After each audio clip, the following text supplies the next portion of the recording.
اور بچے والی عورتیں دودھ پلاؤ اپنے بچوں کو 2 برس پوری، جو کوئی چاہے کہ پوری کرے دودھ کی مدت ایک، اور لڑکے والے یعنی باپ پر ہے کھانا اور کپڑا ان عورتوں کا موافق دستور کے تکلیف نہیں دی جاتی کسی کو مگر اس کی گنجائش کے موافق، نہ نقصان دیا جاوے ماں کو اس کے بچہ کی وجہ سے اور نہ اس کو کہ جس کا وہ بچہ ہے یعنی باپ کو اس کے بچہ کی وجہ سے 2 اور وارثوں پر بھی یہ لازم ہے 3۔ پھر اگر ماں باپ چاہیں کہ دودھ چھڑا لے یعنی 2 برس کے اندر ہی اپنی رضا اور مشورہ سے تو ان پر کچھ گناہ نہیں 4۔ اور اگر تم لوگ چاہو کہ دودھ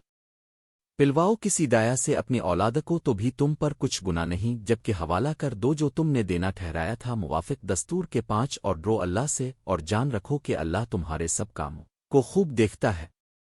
والوالدات يرضعن أولادهن حولين كاملين لمن أراد أن يتم الرضاعة،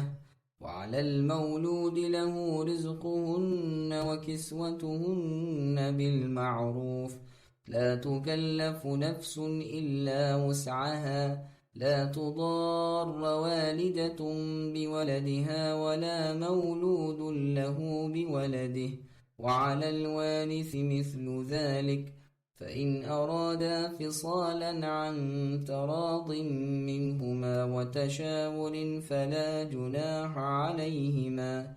وإن أردتم أن تسترضعوا أولادكم فلا جناح عليكم إذا سلمتم ما آتيتم بالمعروف، واتقوا الله واعلموا أن الله بما تعملون بصير۔